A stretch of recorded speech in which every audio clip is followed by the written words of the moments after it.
طبعا تنفع، دي رياضة زي الفل. تقعد ساعة ونص تجري مرتين في الأسبوع، المهم تستمر عليها. وظبط أكلك طبعا، بس اوعى تكون بتقف جون. انتوا عارفين ان كل كيلو زيادة بيساوي من 2 ل 4 كيلو على كل ركبة؟ فتخيل بقى انت لو خسيت 10 كيلو يبقى يساوي كام. في حاجة اسمها muscle memory، يعني ذاكرة العضلة اللي اتدربت قبل كده حتى لو بعدت عنها شوية بترجع تاني أسرع من أول مرة بدأت في الرياضة. طبعا دي ممتازة، دي كارديو وفي نفس الوقت انت شايل وزن جسمك، فحلو قوي الجزء التحتاني، ومش لازم حبل على فكرة، وبتتعمل في أي وقت وفي أي مكان. اتعشى خفيف قبلها بيوم، والصبح بعد ما تدخل الحمام بأقل هدوم، وما تغيرش مكان الميزان. اوكي، هو ده أقل وزن ليك خلال اليوم. لو مصر توزن نفسك مع رياضة، وده طبعا احنا متفقين ان هو مش اكيوريت قوي، يبقى ما ينفعكش الميزان العادي، لازم تعمل حاجة اسمها انبادي. ميزة الانبادي انه بيفصص جسمك، كمية الدهون، كمية المية، كمية العضل، حرك قد ايه، مقاس الخصر قد ايه، كل ده بيبقى موجود في الانبادي، فده اكيوريت اكتر.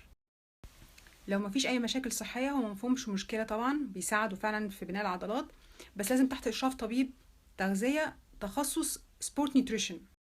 هي السمنة سبب مشاكل كتيرة قوي قوي. فاضيين ولا وراكوا حاجة؟ لكن الأعراض دي اتأكدي بس من الأنيميا والضغط والإمساك كمان. أهم حاجة تتعمل طبعا وما فيهاش تهريج هو الدايت، وتلتزم بيه جدا جدا. لكن في برضو تمارين بتاخد 10 دقايق بس في اليوم، ممكن تعملها الصبح قبل ما تنزل شغل.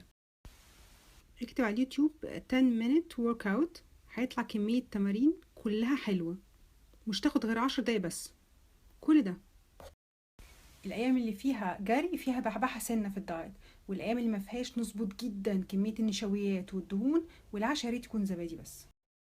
بمعامل كتله الجسم، وزنك بالكيلو على الطول بالمتر مضروب في نفسه، الرقم المفروض يطلع بين 18 ونص ل 25.